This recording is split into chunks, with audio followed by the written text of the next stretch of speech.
All right, how about them Aggies, man? Going on the road to Columbia, took care of business 35-14.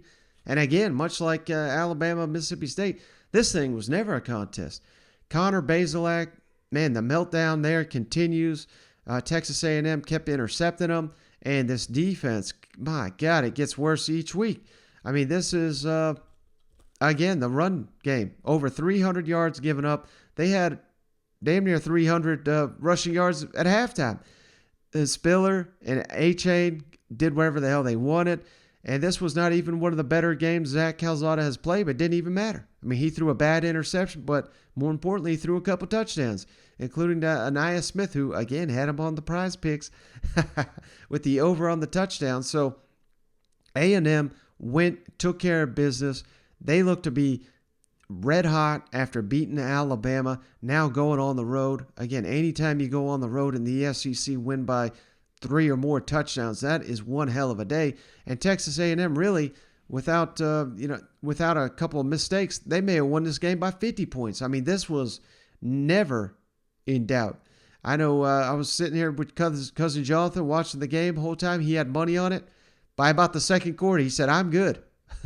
I don't have to watch this thing." The 7-point spread, it was never in doubt. And when you're talking a touchdown plus never in doubt, it just gives you an indication of how this thing was on the field. And again, Zach Calzada, not even his best performance, but the defense showed up for the vast majority of the game.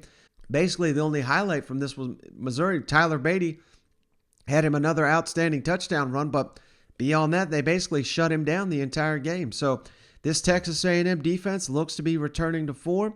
And if they can get Zach Calzada to play up to his potential, which it seems like a huge if at this point because he's been so up and down, if they can get him to play up, Texas A&M, I think, can beat anybody they face.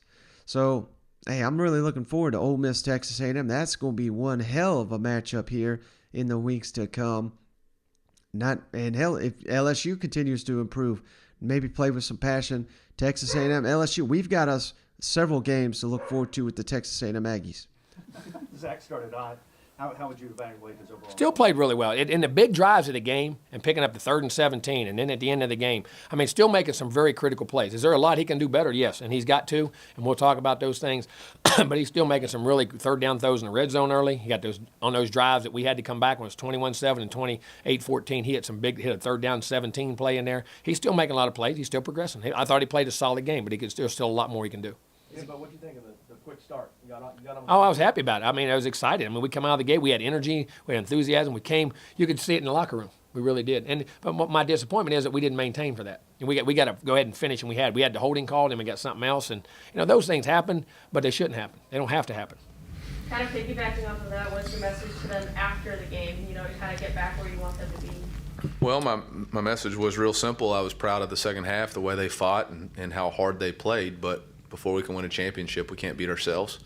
We got a chance to get healthy through the bye week, to reevaluate who we are and then determine what we want to do for the next 5 games. We got 5 opportunities left to represent each other and represent this state, and we really got to go back to work to improve, and we'll do that starting on Tuesday. Eli, when you're recruiting, what are you saying about this season right now to the guys, and what are you telling them? Yeah, it's part of the building process. 100%. This is part of the building process at Mizzou.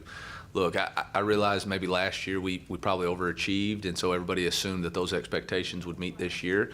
It hadn't gone that way, it just hadn't. But that's part of the process. And again, I've said this before. I wish success was always linear. It's not. There's fight. There's wrestling. There's good days and bad days, and that's what we're trying to do. I'm trying to establish a culture. Trying to recruit great players, and we can't skip steps. And I would have liked to, and I thought maybe we could have, and maybe I got the fan base too excited and thought maybe we could skip that step, but we can't. We can't skip a step. And we're still fighting. I thought today, the first quarter was unacceptable, but I thought the fight that our team showed was good. And that's what I tell recruits. Our team's fighting. We got to continue to recruit at a high level. And we got to get some, continue to develop the players that we have and continue to reinforce them with new recruits. And there's plenty of opportunities for those guys that we're reinforcing.